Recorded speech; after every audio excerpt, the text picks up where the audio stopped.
Is being yourself enough to be happy?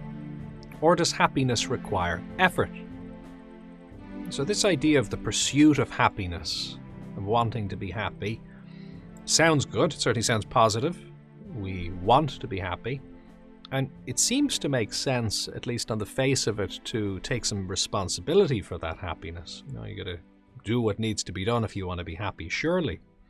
However, as we may have experienced in our own life, sometimes that approach can kind of miss the mark, and kind of embracing just a basic sense of ease, not striving, but just actually being, can often be something that actually gives more happiness than trying too hard.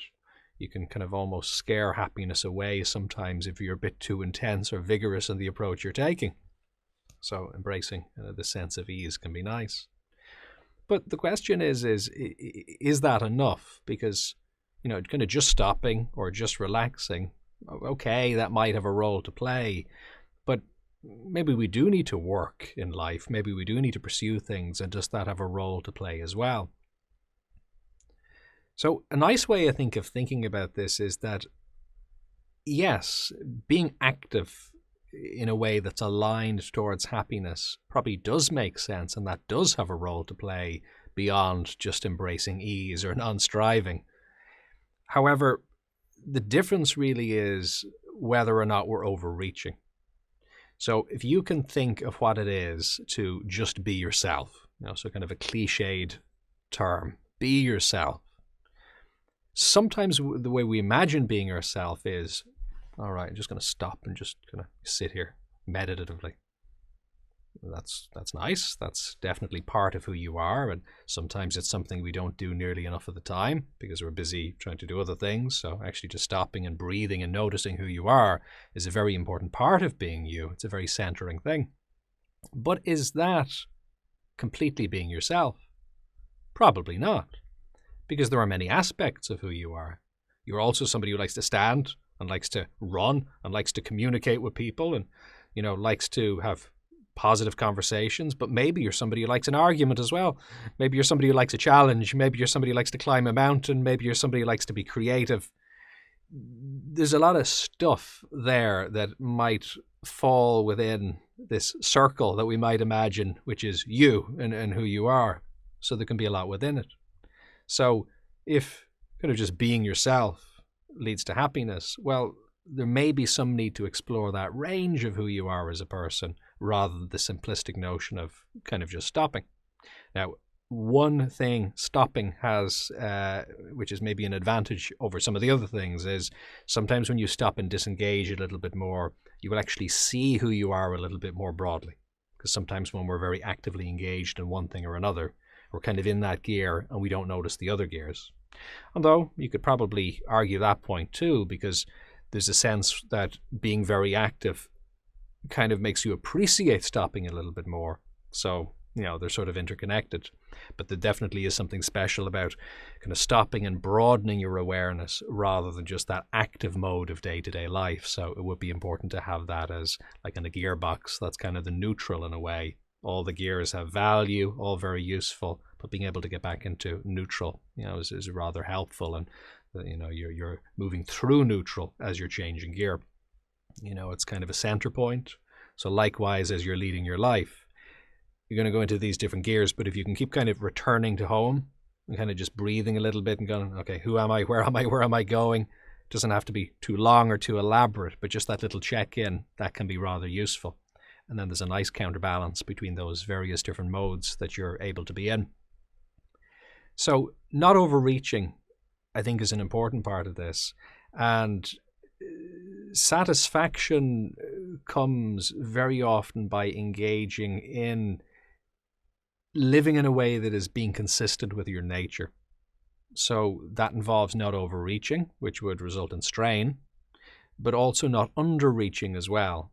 Because if you're just stopping, rather than stopping and noticing who you are and then exploring who you are a little bit more, then you're probably underreaching a bit, and that's not going to feel too satisfying. And we're not in a way designed to feel satisfied. We're designed to kind of achieve satisfaction. We are active creatures.